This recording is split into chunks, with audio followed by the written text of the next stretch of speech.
Olá a todos, estamos aqui com o Solar Espírita Podcast, mais uma vez com o Dr. Leonardo Bernardes, o Rafael, eu, Anderson, para trazermos a todos aqui um pouco sobre o conhecimento espírita e na ocasião de hoje, na verdade, trazer um pouco sobre a ciência também. Seja bem-vindo, doutor. Vamos falar então hoje, pelo que conversamos previamente, sobre os estudos da medicina com a glândula pineal. É isto? Isso mesmo, Anderson. Então, novamente agradecer pela oportunidade de estar aqui hoje e desejar assim, boas-vindas aos nossos ouvintes, nossos colaboradores. E esse tema de glândula pineal ele é muito interessante porque sempre foi digamos, um órgão dentro do cérebro muito misterioso. Então, existe assim, hipóteses, ideias desde o Egito Antigo do que seria essa glândula exatamente. Hoje a gente sabe que ela tem uma relação muito forte com o sono, principalmente, mas provavelmente a gente não compreendeu totalmente a função dela. Assim, tem muita coisa para descobrir ainda. Uhum.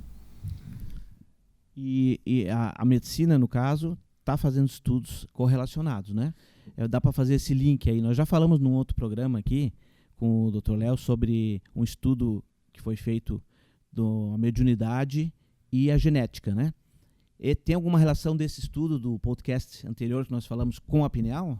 Tem sim, Rafa. Então, só para relembrar nossos ouvintes, no início de 2025 foi publicado um estudo na USP de genética com mediunidade. Então, fizeram um teste genético chamado Exoma em alguns médios e, só para resumir, sintetizar, o gene mais encontrado nos médiums foi um gene chamado MUC19, que ele está presente 87% das vezes na pineal.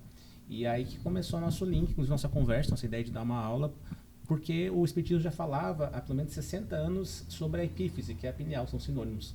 Então, será que realmente é só coincidência? O gene mais encontrado entre os médios está localizado na pineal? Talvez não seja coincidência. Sim, na verdade, Chico Xavier, psicografando através de vários espíritos, isso dentro do meio espírita já é muito, muito pacificado, né? Muito conhecido. Já muito conhecido essa correlação, mas é muito interessante ver isso sendo comprovado pela ciência, ou pelo menos estudado, né? Como falávamos no podcast anterior, há sempre um preconceito acadêmico, o rigorismo da ciência e como assim tem que ser, mas os estudos vão se avolumando, as pessoas vão abrindo um pouco mais a mente, querendo correlacionar, né? Ciência e religião podem conviver pacificamente e devem, né? Com certeza. Então isso acaba ocorrendo. Tem alguma outra coisa sobre a glândula pineal de estudos, assim? De estudo, assim, Rafa, então, como eu comentei, hoje a gente sabe que ela produz a melatonina, que é o nosso principal hormônio do sono, mas é uma descoberta que não faz tanto tempo assim. E é uma glândula que até então era, assim, como eu comentei, muito misteriosa. Não sabe exatamente qual é a função vital dela, né? Sim. E falando já nessa palavra vital, foi mais ou menos esse termo que o René Descartes utilizou no século XVII para descrever a pineal. Na opinião dele, naquela época, com a tecnologia que tinha naquela época, ele já acreditava que a sede da alma era realmente a glândula pineal. Olha só, já vem de longa data, então. O espiritismo, na verdade, meio que corroborou, né? Meio que confirmou o que grandes pensadores já vêm falando. Não, e não só, a gente pode também citar, me veio isso agora aqui, dos egípcios, como tu relacionou, existe um desenho no Egito Antigo, nós estamos falando aí, eu acredito, pelo menos uns 3.000 anos. Isso, antes de Cristo, né? E então eles já tinham um desenho a qual hoje eles estão correlacionando com a glândula pineal, porque ela é exatamente o desenho da glândula. Isso. E que eles falavam sobre isso também, né? E claro, os egípcios tinham uma espiritualidade já bem avançada para a sua época, eles acreditavam, né, na existência da vida após a morte. E claro, não só os egípcios, os hindus, a gente tem muitas culturas, muitas religiões ao redor do mundo já milenares que já falavam sobre isso, né? Que o ser humano tem a capacidade de fazer a comunicação com o além-túmulo, por assim dizer. Mas vamos tirar o além-túmulo para não ficar um negócio pesado. O pessoal pensa além-túmulo, a morte definitiva, não. É a vida após a morte. Então, que pode sim, existe a forma de comunicação. E a gente vê isso, né? Desde os índios. Pode pegar aqui os índios da América do Sul, aqui, né? Tantos rituais voltados aos deuses. Os gregos. Tantos filósofos que eram reencarnacionistas, inclusive. Então, hoje nós estamos aí aqui no século XXI, trazendo aquilo que de repente já é falado, né, doutor? Há 3, 4 mil anos atrás. Com certeza. Esse desenho que o Anderson se referiu é o olho de Horus. Isso. Que tem vários significados, mas talvez quem tenha inventado ele realmente foi a população egípcia, né? Isso 2-3 mil anos antes de Cristo. E hoje, assim, ao longo dos anos, foi visto que o desenho do olho de Horus parece a anatomia da pineal mesmo. Então, algo muito interessante de se pensar como que eles descobriram isso lá atrás, né? Tanto tempo antes. Sim. E corroborando assim, fazendo analogia com o nosso espiritismo, foi em 45 que teve um livro do André Luiz, Os Missionários da Luz, que explicou sobre o papel da epífise, que é outro sinônimo da pineal. E, coincidentemente ou não, 60 anos depois surgiu esse estudo da USP, que deu mais uma pista que pode ser que tenha, né, relação da pineal com um outro plano. Ô, Leonardo, eu sei que você trouxe uma citação desse livro, né? Isso. Eu acho que você pode ler, porque as pessoas até acho que vão se interessar e, de repente, buscar mais informações, se aprofundar, né? Perfeito. Esse aqui eu vou precisar colar um pouquinho, porque não consigo decorar, mas vou ler os highlights do livro. Então, num certo trecho, o André Luiz comenta: no exercício mediúnico de qualquer modalidade, a epífise desempenha um papel mais importante. No outro trecho, não se trata de órgão morto, segundo velhas suposições. É a glândula da vida mental. É o mais avançado laboratório de elementos psíquicos da criatura terrestre. E em mais um trecho, ele comenta que, ligada à mente, através de princípios eletromagnéticos do campo vital, que a ciência comum ainda não pode identificar, comanda as forças subconscientes sob a determinação direta da vontade.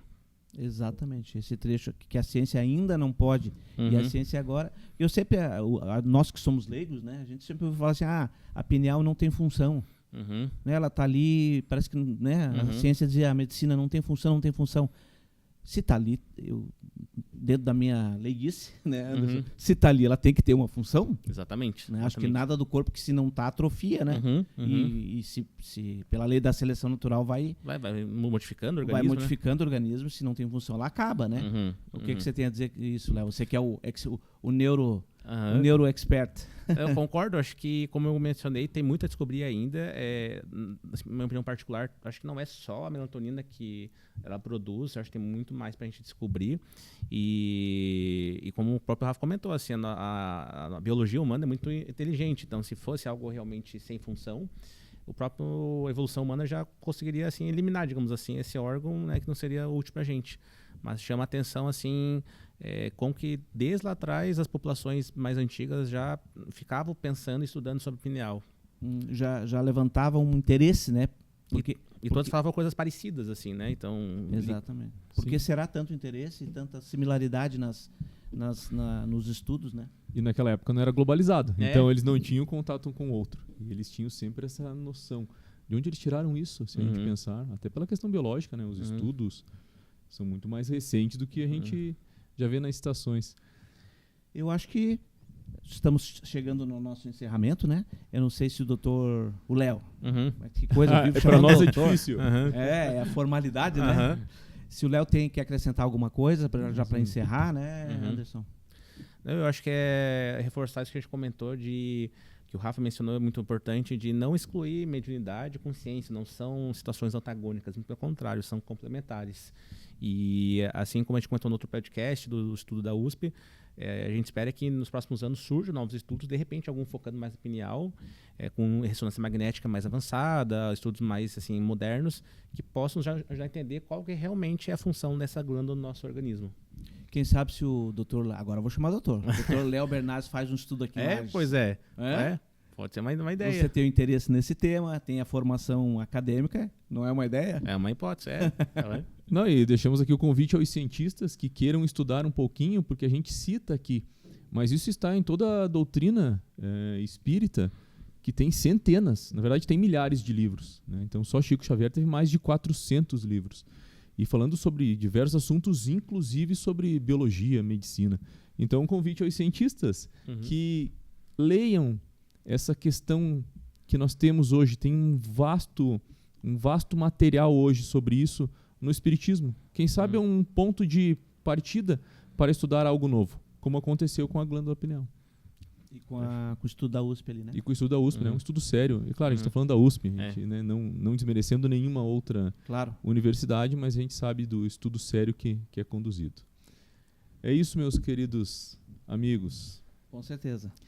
Então vamos encerrar mais um programa, agradecendo sempre a você, ouvinte, que nos acompanha nas nossas redes sociais, seja pelo Instagram, TikTok, YouTube, Facebook. Então espero encontrá-los aqui novamente numa próxima oportunidade. Muito obrigado novamente, pessoal, e até a próxima.